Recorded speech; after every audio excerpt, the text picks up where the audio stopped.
आज के इस क्लास में हम जीव जगत चैप्टर के अंतर्गत वर्गीकरण में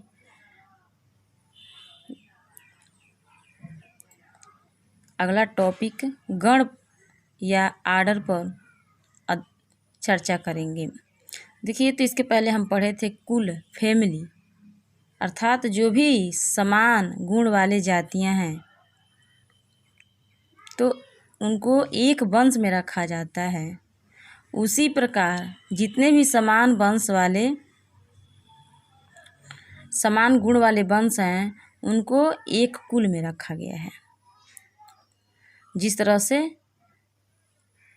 आलू, टमाटर, बैगन हैं तो ये इनकी लगभग गुण समान है, लगभग भिन्न भिन्न हैं, लेकिन एक साथ ये किसके अंतर्गत आते हैं? सब्जी के अंतर्गत आते हैं, इसलिए उसको सोलेनेसी में रखा गया। अगला है टॉपिक आपका गण या आर्डर।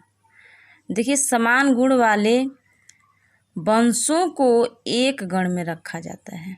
जिस तरह से उदाहरण के लिए बिल्ली, कुत्ता, शेर आदि को एक ही गण कार्निवोरा में रखा गया। कार्निवोरा तो ये सभी क्या हैं? मांसभक्षी हैं। सब एक तरह से भोजन पर डिपेंड करते हैं, निर्भर रहते हैं, इसलिए सबको कार्निवोरा में, बिल्ली, कुत्ता है, शेर है, ये सबको किस में रखा गया? कार्निवोरा में रखा गया है। तो ये सभी गण के अंतर्गत आते हैं। अगला है आपका वंश। वंश संबंधी स्पीशीज का एक समूह है। वर्गीकरण में वंश का बहुत महत्व है। द्विनाम पद्धति के अनुसार किसी भी जीव को तब तक कोई नाम नहीं दिया जा सकता जब तक कि वह किसी वंश के साथ ना हो। अब देखिए, अगला है वंश। तो वंश जो है तो एक ये इसके वर्गीकरण के दृष्टि से बहुत इसका महत्व है, क्योंकि बिना वंश के किसी भी जीव का वर्गीकरण नहीं किया जा सकता, अर्थात उसका वैज्ञानिक नाम नहीं दिया जा सकता। वह तब तक पूर्ण नहीं होता जब तक उसका वंश का नाम उसके जाति के साथ नहीं जुड़ता है। जिस तरह से एग्जाम्पल्स के तौर पे आप आम का ही वैज्ञानिक नाम देख लीजिए। उसका क्या नाम है? आम का वैज्ञानिक नाम है मैंगीफेरा इंडिका। तो आम का जो वैज्ञानिक नाम है मैंगीफेरा इंडिका, तो इसमें जो मैंगीफेरा है वह क्या है? वंश को प्रदर्शित करता है, अर्थात उसका वंश नाम है, और इंडिका जो है वो जाति नाम है। इस तरह से ये दोनों मिलते हैं तभी जाके आम का वैज्ञानिक नाम बनता है। अब अगला है आपका, अगला टॉपिक है वर्ग की सहायता साधन। अब देखिए, जीवों की पहचान के लिए एक गहन तथा आधुनिक उपकरणों से संबंधित प्रयोगशाला तथा प्रयोगशाला के बाहर पर्यावरण के अध्ययन की आवश्यकता होती है।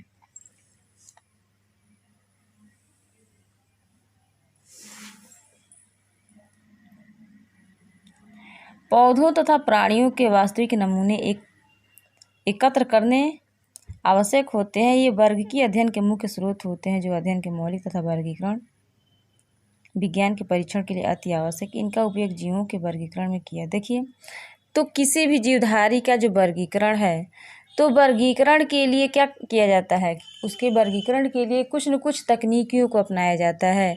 उनके कुछ न कुछ नमूने एकत्र किए जाते हैं और उनके आधार पर फिर क्या किया जाता है? उनका वर्गीकरण करके और उनको रखा जाता है, जिससे आने वाले समय में किसी भी क्षेत्र में उनका अध्ययन करना आसान हो। तो इसके लिए कुछ उपयोग किए गए हैं जो निम्न है। जैसे पहला है हर्बेरियम। पहला इसका है हर्बेरियम। देखिए, वनस्पति संग्रहालय में पौधों के एकत्र नमूनों को, अब देखिए, तो जो हर्बेरियम है तो देखिए ये शिक्षा के क्षेत्र में बहुत ही महत्वपूर्ण है, क्योंकि देखिए पूरे पृथ्वी पर जितने भी पेड़ पौधे पाए जाते हैं तो वह सभी उनकी प्रजातियां एक जगह नहीं होती हैं। बहुत सारे ऐसे पौधे होते हैं, वनस्पतियाँ होती हैं जिनके बारे में तो हम पढ़ते हैं लेकिन उनको देख नहीं पाते हैं, और उनको हमारे लिए देखना नामुमकिन होता है। तो उसके लिए क्या किया गया है कि ऐसी व्यवस्था बनाई गई है जिसे उसका हम देख करके अध्ययन कर सकें। तो उसी के लिए इस कार्य को आसान बनाने के लिए क्या किया जाता है कि एक हर्बेरियम फाइल तैयार किया जाता है।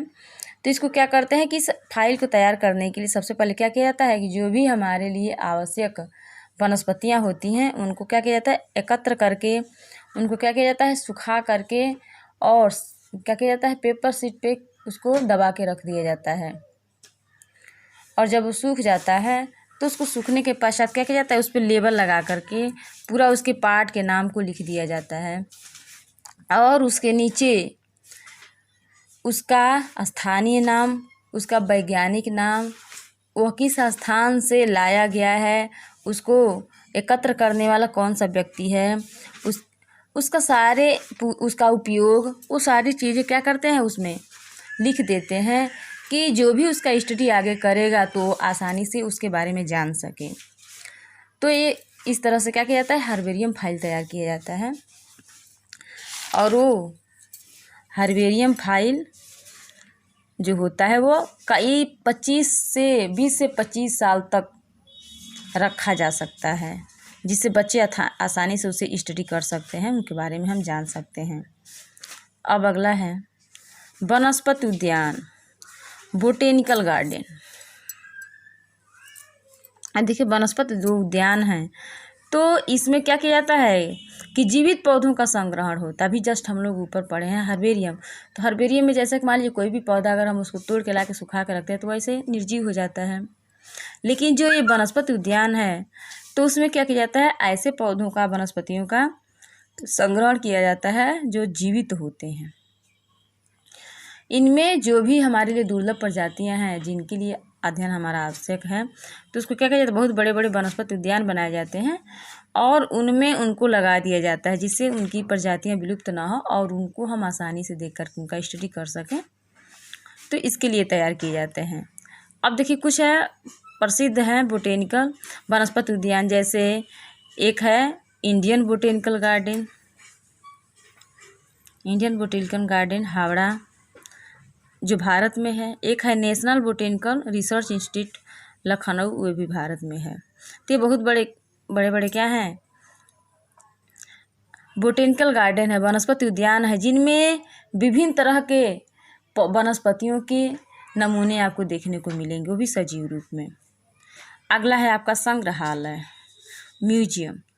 देखिए तो वनस्पति संग्रहालय प्राय शैक्षिक संस्थाओं, विद्यालय तथा कॉलेजों में स्थापित किए जाते हैं। संग्रहालय में अध्ययन के लिए पौधे तथा प्राणियों के नमूने होते हैं जो परिरक्षित घोल में। देखिए जो संग्रहालय है, म्यूजियम है, तो अक्सर करके कहाँ होते हैं, ये शैक्षिक संस्थानों के पास, क्योंकि इनमें शिक्षा से संबंधित जो भी वस्तुएं हैं उसमें रखी जाती हैं। इसमें पेड़ पौधों के भी नमूने हो सकते हैं, जंतुओं के भी नमूने हो सकते हैं, इसमें मानव के कंकाल भी रखे जाते हैं,